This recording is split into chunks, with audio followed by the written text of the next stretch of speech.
بسم الله الرحمن الرحيم كسو دواada wararka ciyaaraha fadlan super sharaab saar jambadaasha fursiyaad u heshaan muqaawal baa soo geliyo ciyaaraha maanta waxaa kamid ah kooxda Barcelona oo 5 xidig u soo bandhigtay Inter Milan si ay u hesho saxiixa Lautaro Martinez xidig laf dhabar u ah kooxda Manchester City oo ka fikiraya inuu isaga tago Etihad hal arin ayaana sabab u ah Eden Hazard oo ka hadlay xilli ciyaareedka adag ee uu ka qaatay kooxda Real Madrid Arsenal oo diyaar u ah inay wax walba u sameyso saxiixa xidig laga nacay baxsadna ka kooxda Real Madrid iyo kooxda Manchester United oo ku kalsoon inay dhameystiri karto saxiixa Jadon Sancho Liverpool iyo Chelsea ayaana sabab u ah markaana waxaad ku soo dhawaataan faahfaahinta wararkan kooxda Barcelona ayaa diyaar u ah inay Inter Milan u soo bandhigto 5 xidig oo kooxdeeda ah si ay u hesho saxiixa xidig Lautaro Martinez sida ay sheegayaan wararka ka imaanaya dalka Italy kooxda Barcelona ayaa doonaysa inay iska dirto dhowr xidig xagaaga si ay suuqa uga gasho lacagtooda iyo waliba dhaqaale xumada kooxda heysata sabab la xiriira coronavirus wargeyska Corriere dello Sport ayaa sheegay in Barcelona diyaarinayso inay 5 xidig u soo bandhigto kooxda Inter Milan si ay uga hesho weeraryahanka reer Argentina ee Lautaro Martinez isla wargeyska ayaa sheegay in Barcelona doonayso inay hal lagax ku disho laba shimbir kooxda Inter Milan ayaana u soo bandhigtay xidigaha Arturo Vidal, Artur Melo, John Carlos Todibo, Carlos Alena iyo Nelson Semedo si ay uga mid ahaadaan heshiiska Lautaro Martinez Barcelona ayaa doonaysay saxiixa xidiga Lautaro Martinez bilihii ugu dambeeyay waxaana la aaminsan in warkan bedelka Luis Suarez xidiga qadka dhexe uga ciyaara kooxda Manchester City ee Kevin De Bruyne ayaa lagu soo waramayaa inuu isaga tagi doono kooxda Manchester City xagaaga hadii ay kooxdu ku fashilanto inay rafaan ka qaadato ganaxa Champions League sidee haatan arrimuhu yihiin Manchester City ayaa 2 sano oo xidhiidh ah ka qayb qaadan karin tartanka Champions League kadib markii laga ganaxay markii lagu helay dambi ah inay jabisay xeerka dhaqaale wanaaga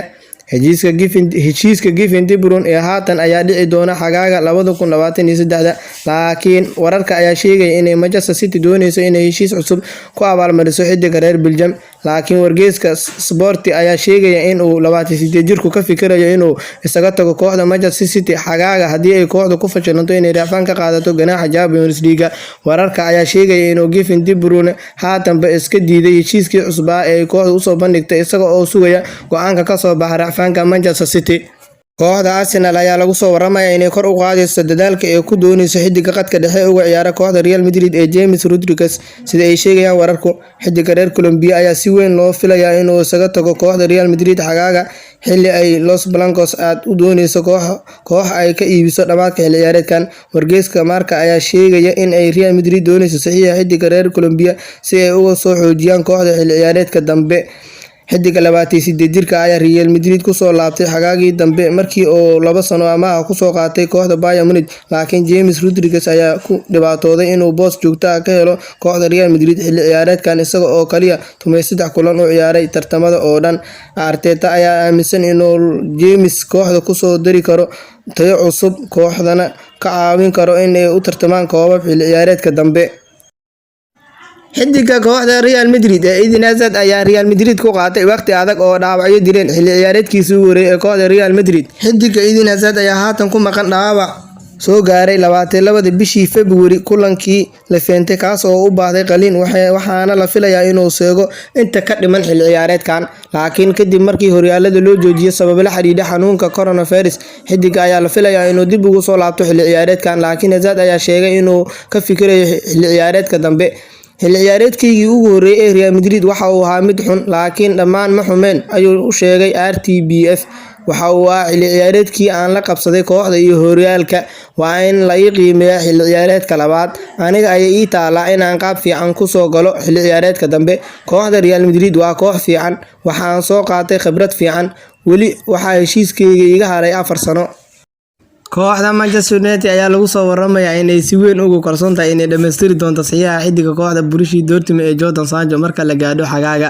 United ayaa haatan hogaaminaysa tartanka loogu jiro saxiixa Sancho kaas oo doonaysa in ay ku soo celiso Premier League iyada oo kaga horeysa kooxaha kale ee Premier League Sancho oo ka tagay Manchester City xagaagii 2017 ayaa lagu qiimeeyaa 120 milyan oo euro waxa uu ku jira qaab ciyaareed cajiib ah tan ilaa markii uu ku biiray Dortmund kooxaha Premier League ee Chelsea iyo Liverpool sidoo kale kooxaha reer Spain ee Barcelona iyo Real Madrid ayaa xiiso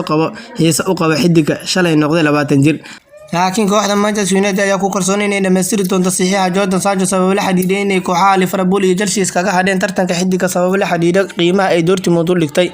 sidaa darteed wargeyska Mirror ayaa sheegaya in Manchester United ay kooxda ugu cadcad ee Sancho ku biiri doono dhamaadka xilli ciyaareedka ee suuqa xagaaga.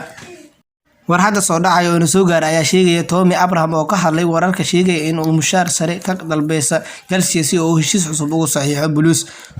weeryahanka kooxda Chelsea ee Tammy Abraham ayaa beeniyay wararka sheegaya in uu dalbanayo lacag dhan 180,000 oo gini toddobaadkiisii oo heshiis cusub ugu saxiixo kooxda Chelsea. Blues ayaa doonaysa in heshiiska cusub ee ka saxiixato weeryahanka kadib qaab ciyaareed cajiib ah oo soo bandhigay xilli ciyaareedkan. Tammy Abraham ayaa 2 sano ugu hadsan tahay heshiiska kooxda Chelsea, laakiin wararka ayaa sheegaya in uu iska diiday dalabkii Blues ee uu soo bandhigtay isaga oo dalbanaya mushaar sare. wararka ayaa sheegaya inuu xidiga reer England dalbanayo mushaar toddobaadkii dhan 180,000 oo gini si uu u sii joogo kooxda. intaasi waxay ahaayeen wararkii ugu dambeeyay ciyaaraha ee maanta. waa mahadsantiin dhammaan asxaabta ku xiran ee nagala socda halkan.